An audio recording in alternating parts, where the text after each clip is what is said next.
ይቅርታ አጥፍቻለሁ፣ እንደሱ ማለት አልነበረብኝም። ለሰላም ምንም አልነግራትም ሲጀመር። በስተመጨረሻም ዳግም የፈራው ነገር ደረሰ። ዳግምና ብሌን እንዲጣሉ ያደረገው ሳሚ አሁን ላይ የዳግምን ወይም ደግሞ ዳግም እናቷን እንዳገተና እንዲሁም ደግሞ ጠላት እንደሆነ ለብሌን ነገራት። ብሌንም ይሄን ነገር በፍጹም አላምንም በማለት የብሌንን አሳዳጊ አሳመናትኝ። ማን እንዳገተሽ ተናገሪ በማለት ሲያስገድዳትኝ ወይም ደግሞ ልጅሽን ብሌንን እገላታለሁ እውነቱን ካልተናገርሽ ሲለው እንዲሁም ደግሞ የብሌን አሳዳጊ ወይንም ወይዘሮ ገነት እውነቱን ነገረቻት። እናም ደግሞ ዳግም እንዳገታትና ከቤትም ውስጥ እሱ እንዳወጣትኝ እንዲሁም ደግሞ ብዙ ስቃይ ሲደርስባት እንደነበረም ተናገረች። ብሌንም በጣም ተናዳ ዳግምን አይን ላፈር ብላ በፍጹም ካሁን በኋላ አንተ ሰው አይደለ። ብሌንም በጣም ስለተናደደች ዳግምን ካሁን በኋላ አይን ማየት አልፈልግም። ቆይ ግን አንተ ምን አይነት አስመሳይ ነህ? ቆይ እናቴን ምን ብታደርጋትና ምን ብታሳምናት ነው እሱ ነው ከዛ ሁሉ ችግር አውጥቶ ያመጣኝ ያስባልካትኝ?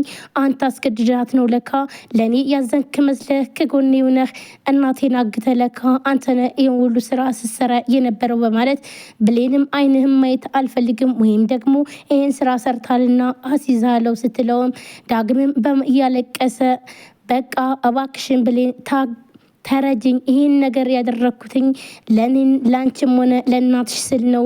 በቃ እኔም ግዴታ ስላለብኝ ነው። በአሁን ሰዓት እናትሽን እኔ ባላግታት ኑሮ በህይወት አታገኛትም ነበር። እናም በፍጹም አንቺ ስታዝኝ አልፈልግም። ለዛም ነው ይሄን ነገር እየሰራሁት እንጂ ወድጄ ፈቅጄም አይደለም በማለት ዳግምም ይነግራታል። እንዲሁም ሳሚ እነሱ እንዲጣሉና እንዲሁም ደግሞ እንዲለያዩ ስለሚፈልግ ዳግምም እውነቱን እኔ ነኝ የምነግርሽ ብሎም ቪዲዮ ቀርጾት ነበርና የብሌንን እናት አግቶ ሲገባ ሳሚ ከመጀመሪያም ዳግምን ቪዲዮ ስለቀረጸው እሺ ካላመሽ ይሄው ትክክለኛ መረጃ በማለት ለብሌንም ቪዲዮን ያሳያታል። ብሌንም ቪዲዮን ስታየው ዳግም እናቷን አግቶ ወይም ደግሞ አፍኖ ይዟ ሲገባ ነበር የሚያሳየው ቪዲዮ እና ይሄን ያክል ቆይ ግን ምን ባደርግህ ነው? ለምንድን ነው እናቴን እኮ ቤት ድረስ ወስጄ ያስተዋወቁህ እንድታግትልኝ ሳይሆን እኔ አንተን አምኘህ ነው በማለት ብሌንም በራሷና እንዲሁም ደግሞ ዳግም ስለካዳትኝ ተናዳ እናቴ ለዚህ ያደረስኩሽ እኔ ነኝ ጠላትሽን ቤት ድረስ ይዤ መጥቼ ያስገድ ወይም ደግሞ ያሰቃየውሽ በማለት ብሌንም በጣም ተናዳ እናቷን እግሯ ስር ወድቃ ይቅርታ ትላታለች። የብሌን እናትም ልጄ በቃ አይዞሽ፣ ምንም ነገር አትጸጸች፣ በቃ አሁን ላይ እኮ እኔ ምንም አልሆንኩም። ሆኖም ቀረም ግን እኔና አንቺ ተገናኝተናል አይደል? እኔ ደግሞ የምፈልገው ይሄንን ነው።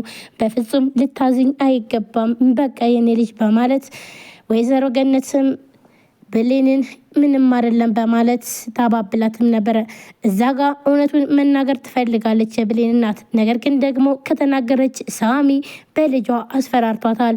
ምክንያቱም ደግሞ ብሌንን እገላታለሁኝ እውነቱን ከዳግምን እኛ አስገድደነውና እንዲሁም ደግሞ እንዲያግትሽ ያደረግነው እኛ መሆናችን ከተናገርሽ ብሌንን ላይንሽን ማታያትም፣ ሲቀጥል አንቺንም እገልሻለሁ ስላላትኝ እኔን እንኳን ቢገሉኝ ምንም አይደለም። ነገር ግን ደግሞ ይቺ እናቷን ለማወቅ የምትጓጓ ልጅ እናቷን ሳታቅ በእኔ ምክንያት በፍጹም መሞት የለባትም። ስለዚህ ይሄንን የሚሉኝን መስማት አለብኝ ብላ የብሌንም እናት እውነቱን ደብቃ እንዲሁም ደግሞ እነሱ የሚሏትን ብቻ በመናገር ይህን ነገር አልፈዋለች። ብሌንም በጣም ተሰምቷትና እንዲሁም ደግሞ ወይዘሮ ሰላም በወንድሟ ስትከዳ ወይም ደግሞ አቶ በኃይሉ ብሌን ወይኔ በቃ ለምን ሰላምን ገደልኳት ብላ ስትብረከረክ ወይም ደግሞ በጣም ስታዝን በቃ ባክሽን አንቺ አትንበቅበቂ፣ ቆይ ተረጋጊና የሆነ መፍትሄ እንፈጥራለን፣ ስለዚህ እባክሽን ተረጋጊ ሲላትኝ ብሌንም በጣም ነበር የደነገጠችው።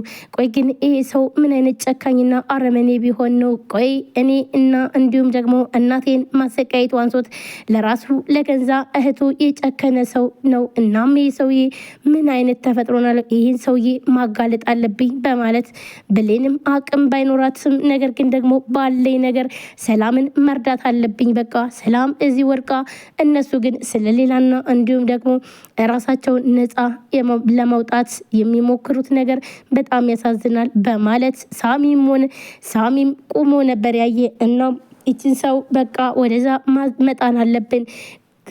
ከዛም በኋላ እንዳላየን ስለዚህ ለፖሊስ ማመልከት አለብን። እህቴ ጠፋይ ብለህ አመልክት ይለዋል አቶ በኃይሉን።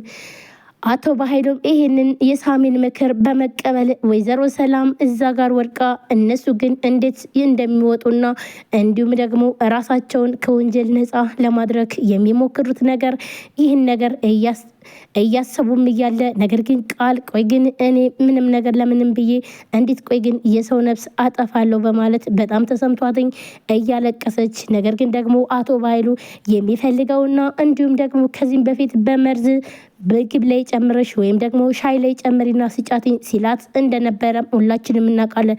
እናም ስለዚህ እሱ ደግሞ የሚፈልገው ይሄንን ነበርና ግን በዚህ መልኩ ብትሞት አልፈልግም ነበር። በተለይ ብሌን ስላየችና እንዲሁም ደግሞ ብሌንም ሁሉን ነገር ትናገራለች በማለት ነበር። ነገር ግን ደግሞ ብሌን ይሄን ጉድ አይታለች። መስማት የሌለባትንና እንዲሁም ማየት የሌለባትን አይታለች። ስለዚህ ይችንም አብረው እናቷ ጋር መጨመር አለብን ብሎ አቶ በኃይሉም ያስባል። አቶ በኃይሉ ጨካኝና አረመኔ ወንድም ሆኖ ለሰላም ነገር ግን ደግሞ እያስመሰለ ሰላምን እግሯ ላይ ወርቆም ይቅርታ እየጠየቀ ሲኖር እንደነበርና እንዲሁም ደግሞ ብሌንን ወደ ሰላም ቤት ወይም ደግሞ ወደ እህቱ ቤት ያመጣትኝ ሰላም እህቱን ገላ ከዛም በኋላ ሀብት ንብረቱን ለራሱ ለማድረግና እንዲሁም ትንሽዬ ሀብት ለሰላም ለቃል እንዲሰጣት ነበር። ቃልም በጣም ተሰምቷት ነገር ግን ደግሞ ልትገላት ብዙ ጊዜ ሞክራ ነገር ግን በብሌን አማካኝነት በጣም ብዙ ጊዜ ስታስቀር ነበረ። እናም ግን ደግሞ አሁን ላይ በዚህ መልኩ እና ለነሱ ትደርሳለች በማለት አንስታ በእንጨት በመተቻ ሰዓት ወይዘሮ ሰላም ካለችበት ላይ ስትወርቅ በጣም ነበር የደነገጠችው። ምንም እንኳን ሰላም እንድትሞት ብትፈልግም ነገር ግን ደግሞ በዚህ መልኩ እንድትሞት አልፈለገችም ነበረ። ሰላም ጤና ይስጥልን ውድና የተከበራችሁ የቻናሌ ቤተሰቦች እንዴት ናችሁ? ለዚህ ቻናል አዲስ የሆናችሁ ሰብስክራይብ፣ ላይክ፣ ሼር በማድረግ ቤተሰቡናችሁን ከልብ ለማመሰግነው ውድ ቤተሰቦች ዛሬ በአዲስ ቪዲዮ መጥቻለሁ። እንግዲህ ሁላችንም እንደምናውቀው አደራ ድራማ በጣም አሳዛኝና እንዲሁም ደግሞ አስተማሪ ድራማ ነውና በዛሬው ዕለትም ይዤላችሁ የመጣሁት ቀጣይ ክፍሉን ይሆናል ማለት ነው። እናንተ ታዲያ ቪዲዮ ላይክ፣ ሼር፣ ሰብስክራይብ እያደረጋችሁ ስለምታበረታቱኝ አመሰግናለሁ። እንዲሁም አዲስ ከሆናችሁ ሰብስክራይብ አድርጋችሁ የደውል ምልክቷን መጫናችሁን አትርሱ።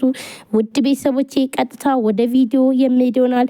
ሰላም አሁን ላይ በሚያሳዝን ሁኔታ ወርቃ ነገር ግን ደግሞ አቶ በኃይሉ ወንድሟ ስለዚህ ስለ እሷ ሞት ሳያስብ ነገር ግን ደግሞ ይህ ሚስጥር የእሱ እንደሆነና እንዲሁም ብሌንን ታወራለች በማለት ስለዚህ እህቴ የት እንደምትጣል ማሰብ አለብን በማለት ሲያስብ ወንጀሉን ለመደበቅ አቶ ሳሚ የሚባል ደግሞ ግለሰብ ሳሚ እንግዲህ ያው እሷን ወደዛ አስወግደን ከዛም በኋላ ራሳችን ነፃ ማድረግ አለብን ብሎም ያስባል። አቶ በኃይሉም ደግሞ ተስማምቶ እሺ በቃ በዚህ መንገድ ካልሆነማ እኛ ወንጀል ውስጥ መግባት አንፈልግም፣ እሷንም ከጣልን በኋላ ግዴታ ብሌንን ማስወገድ አለብን። ምክንያቱም ደግሞ ብሌን እንግዲህ እዚህ ጋር ሁሉም ሚስጥር ስለምታውቅ ልታስይዘን ስለምትችል ስለዚህ እሷን